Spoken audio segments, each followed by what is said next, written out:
Duit, agus fáilte, charas. Hello and welcome, beautiful witches, souls, miel, flowers. Today's temple library entry is at the hearth, where truths are held and witnessed. So today we are lifting the rug to see and witness what's underneath. I am speaking on the Magdalene Laundries today as a part of witnessing and holding what was done. So grab a cup of tea or some sort of liquids. Join me at the hearth for this one.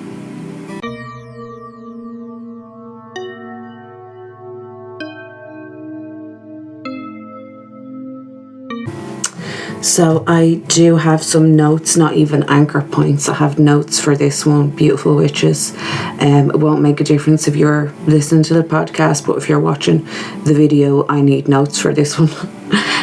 I also have a candle. I have a candle lighting here. I was feeling pink for the women, and I just put a few little herbs around there as well, some rose petals, lavender and calamine as well. I probably didn't pronounce that right, but doesn't matter. So we are going to get stuck in here now in a second. Make sure you are sitting comfortably, make sure you won't be disturbed, and again, little warning disclaimer: if you have any religious trauma, be gentle with yourself as you go through this. I am also going to close this one with a little bit of a drumming for remembrance, so you are welcome to stay for that if you'd like.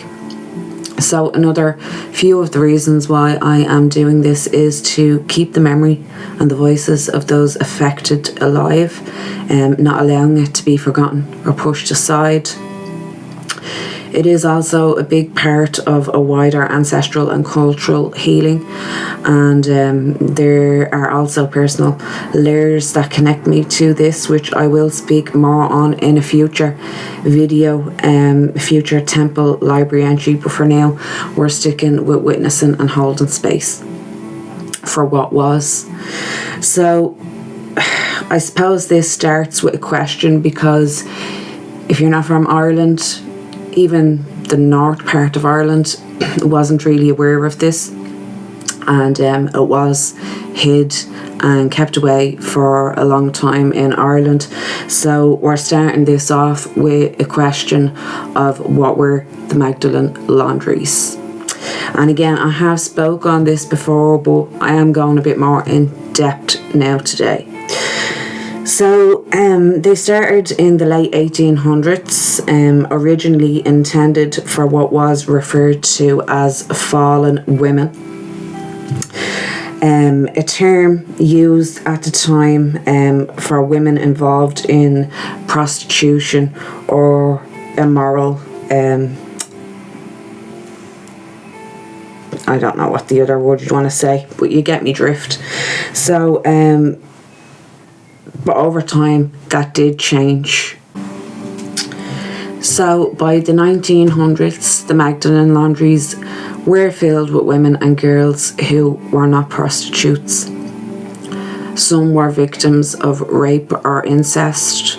Some were orphans or had been abandoned by their families. Some were sent there for becoming pregnant outside wedlock, outside marriage. In many cases, women were forced to give birth there, only to have their babies taken from them, and others were just poor or considered unwanted and sent away by their families. So over time, these institutions, because that's what they were, they became places of forced labour, control, confinement and abuse. So I am just going to go into the timeline and the scale so it can give you a little bit more depth on how long this went on for. So the laundries operated across Ireland from the 18th century up until 1996. An estimated 30,000 women and girls were confined within the institutions. After the Irish independence in 1922, at least 10,000 women passed through the laundries. I'm just going to have to pause actually for a minute. I didn't even think I was going to start getting this upset doing this. Okay, I'm back. I'm a little bit more composed. So, in Northern Ireland, over 3,000 women were admitted between 1922 and 1990. And then some girls were as young as 12 or even younger. Many spent decades or even their whole lives inside. Okay, I'm after regaining even more composure there because I don't want my voice stumbling throughout the whole thing. So we're going to go into the hidden truth now. So for decades, the reality of the Magdalene Laundries was kept quiet. It was kept buried. It was under silence, shame and denial. The Irish state and the Catholic Church, they worked together in a system of control. They destroyed and hid the records. Accountability was avoided. Many women held there were never fully acknowledged. Babies born within these institutions were often taken without consent and adopted abroad, usually to America. And survivors were silenced and society turned away. Even today, the full number of women who died within the laundries remains unknown. And some are buried in unmarked graves, their names unspoken and their stories untold.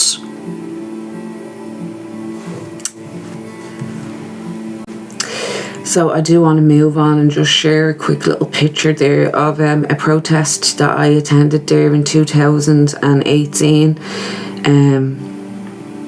calling for justice and redress for victims of the church. This was during a time when most of the institutional abuse was coming into the public awareness. And I'm nearly sure at that time one of the popes as well was coming to visit Ireland after I don't know how many years, but all of this was just after starting to come out, like, so people weren't happy at all about it, me included. And I do want to also go into now in a moment some films and documentaries. If you want to understand more of what was like in these places, a look inside the walls and the lives of these women. There is 2 films that I will recommend, and there is also documentaries as well. Again, I'm just touching on this. It's generations of Irish history and institutional abuse, so I don't want to be going too in depth here in it. But if you'd like to go further, I would recommend, like, I watch one of them films at least once a year, and I've watched the other one a couple of times since it's came out, and I've watched a lot of documentaries as well on it. So the first film I'll recommend is the Magdalene Sisters. I'll pop a little picture of it up there for you. It's like, I know it doesn't sound good me saying it's a really good film, but it is really good in the sense is it gives you an insight into what it was like, and I feel like they just scratched the surface in that film. So the Magdalene Sisters is the first one I'd recommend. Then the second one I'd recommend is Small Things Like These by Cillian Murphy, and that's actually, I'm nearly sure it's on Netflix now at the moment. I think he put his own money and stuff into that because, as you can imagine, they don't really like making movies about the history and institutional abuse that they did. And then there's obviously a lot of documentaries as well there on YouTube if you'd like to dive in a little bit further. So in a moment we're just going to step into a little bit of a reflection. So I just want to take a moment here to go into a reflection on the deeper layer of the name itself.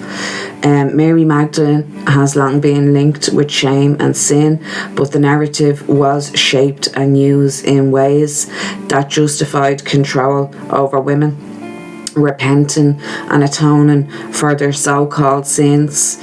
And what these institutions became stands in contrast to what the figure and the goddess truly represents.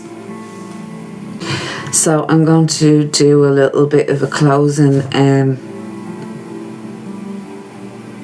incantation and then a bit of drumming. And if you have stayed for this long in the video and the podcast, thanks for joining me at the hearth.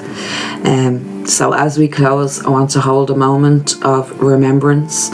In a moment, I'm going to close with a small bit of drumming. If you feel called to, you can do a simple gesture of remembrance, lighting a candle. As the candles are lit, may it shine for every soul lost, silenced or forgotten. May it carry love to the mothers and the children who were separated, and to the women who suffered, and the truth that still remains. May we honour their stories with courage. May they know they are not alone. In remembrance, we see you, we hear you, and we will not forget.